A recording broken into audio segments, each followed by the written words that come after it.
Alright YouTube, the moment that you've all been waiting for, and that is the carport, the DIY carport. Everybody asks, how has it been? It's been a year. They want an update video. Had a few jokesters saying that the carport wouldn't stand up for one season or one hurricane. Well, it's been through a couple hurricanes, and if you saw my last video, I showed how I timber oiled this so that I wouldn't have to worry about getting any of that oil on the metal. It really doesn't matter, but so I timber oil this, and some of the beams, when the roof is on, you won't even tell those inside beams aren't done, but maybe I'll go in there and do it later. But it is still standing. These stakes are awesome. They haven't budged a bit. The whole structure is still up. So now I bought some tin, used tin, off of Marketplace, and it's painted, but it doesn't matter because you're not going to see it. Now here's the thing: if you saw my DIY carport video, is my best video on my channel, and I thank you for all the subscribers that came from it, because I was really trying hard to get that 1,000 subscriber mark. But if you remember, I had these spaced out much farther apart, and so now it looks like what I have to do is I have to make them all 24 inches apart, 24 inches on center. So I am taking them out from the previous locations, as you can see, and I'm putting them 24 inches on center. So hope that that answers some of your questions on how the big gaps I had before. But let's get started. I already started on that half. I got some 2x4s here, and I'm gonna try to fill this up and start on this metal part. I probably have to go to Lowe's to get some more because, well, I didn't expect to move these. But let's keep going. All right, so they're all 24 inches apart. What I'm gonna do for furring strips is, I have these leftover boards from another project I had, and they're just regular old fence panels. Actually, the project was that, putting up the individual fence panels across pallet fence. We saw that project in my other DIY.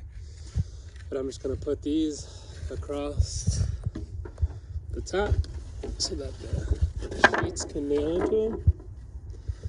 And they're gonna be about, again, 24 inch spacing. So I hammer these in here, and then 24 inches across, and that's what's gonna hold the metal on. Now, to do it right, again, this is a cheap DIY. To do it right, you would get 8-foot pieces, because this is 16-foot length. So if you did 8-foot pieces, you wouldn't have any of these gaps. But this is the cheapest that I could find, which is material that I already had. And these boards are only $1 at $1.20 at Lowe's. Well, actually they were. This is before the pricing hike, the price increase, the price gouging. Let's keep going. All right, so what we have here is the progress.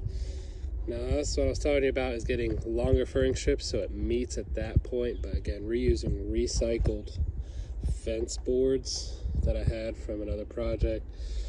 So I'm not buying any new wood, especially with 2022's lumber prices. But this is what it looks like so far. I didn't nail down those ends because I'm gonna slide the next piece, because this is slanted, it's pitched that way. So the wood will just roll off, and hopefully I did the pitch enough. But just nailing down these, can't do this left hand. Let's see if I can. Okay, so nail down these furring strips. That's another thing you could do, is just cut here halfway, and then, to make it proper. But this is a DIY improper job. I'll get plenty of hate mail or hate comments because I'm doing this wrong, but this is the cheapest and use what you have kind of deal. So let's keep going.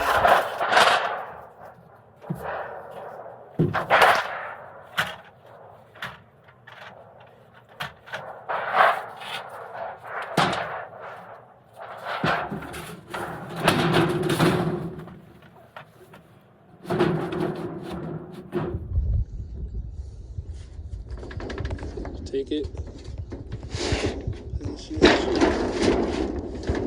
Over itself. If it wasn't painted, then it doesn't really matter which edge you match up, but this is painted, so I'm gonna have just a line right there. Is this on the sheet? This is why it's important to have it 24 inches on center, and this hole probably not even squared right, but I didn't make sure it was squared before I started it. I should have made sure that edge was squared, that way everything else matches. But again, this is not a professional job. This is buying used stuff online and just try to make it work. So nail it to these, and gonna make sure that since this is not on center, or because I was gonna run out of studs, I think I made them 26 inches instead of 24 inches. But if you made a 24 inch on center, these would go right into this stud. But you could see it's off a little bit, but it's all right, it'll hold. We'll see how it lasts in hurricane or two. Keep going.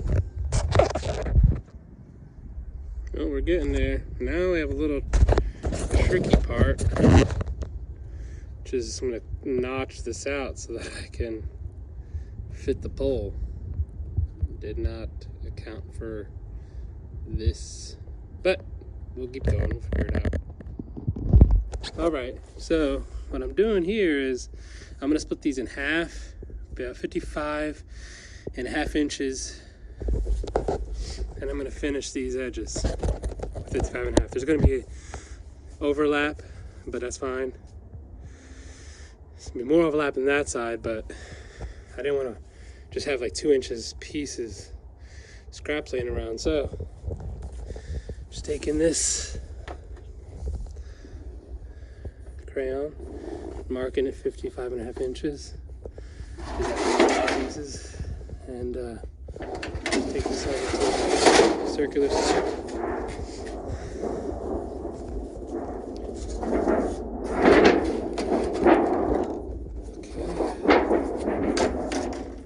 Circular saw is fitted with a, if you watched how I put metal siding on an RV, you'll see that I use the same setup. Regular old skill saw with a metal blade, metal cutting blade, Harbor Freight, $3 a piece. Works good. Let's cut it. Line it up on that 0. You can't see that, but let's go.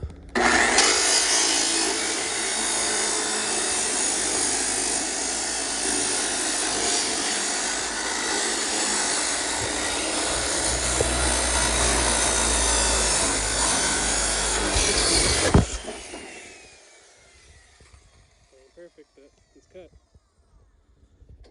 Now rinse and repeat. So you got all these pieces cut that you need. And put it up. It's pretty dark, but we may finish this today. And then I'll record a walk around tomorrow when it's all up. Alright, so for kicks and giggles, I decided to see if I could just cut a hole and pop it over this fence post and fit it in. So let's see.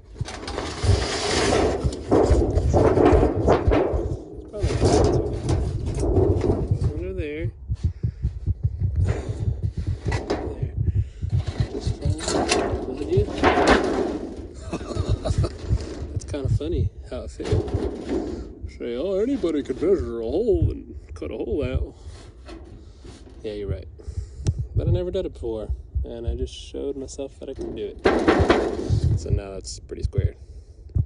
Oh, the rain will fall in there. Oh, you YouTube critics. Yeah, you're right. Moving on. All right, YouTube. Excuse the wind.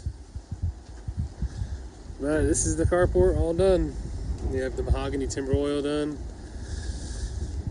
And the metal roof is up. Now this metal roof I bought for $10 a sheet, and there are 12 sheets used for this roof.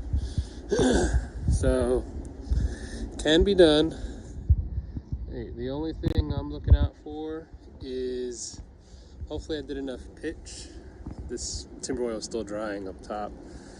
It's still drying, but I did add these braces on all the corners instead of those long bars braces that you saw. So I took one 2x4x12, nailed them in with galvanized nails, and went around every corner.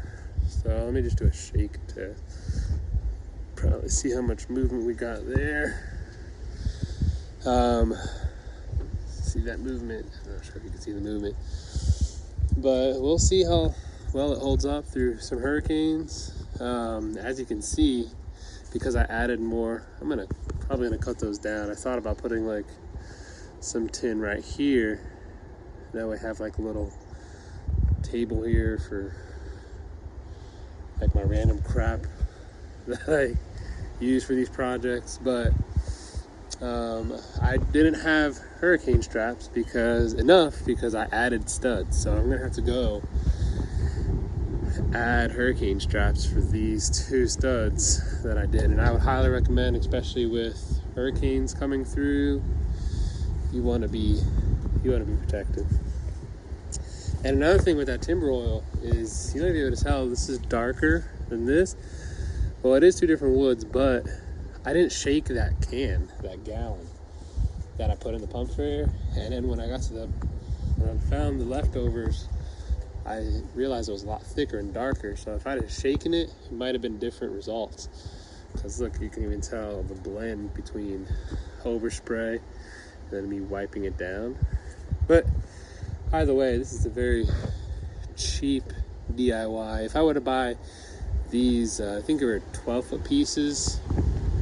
If I were to buy that at Lowe's, it'd be like $30 a piece, $25 a piece, but I paid $10 a piece used on Marketplace. So you can find deals, but another thing I'm looking out for is how much pitch I made.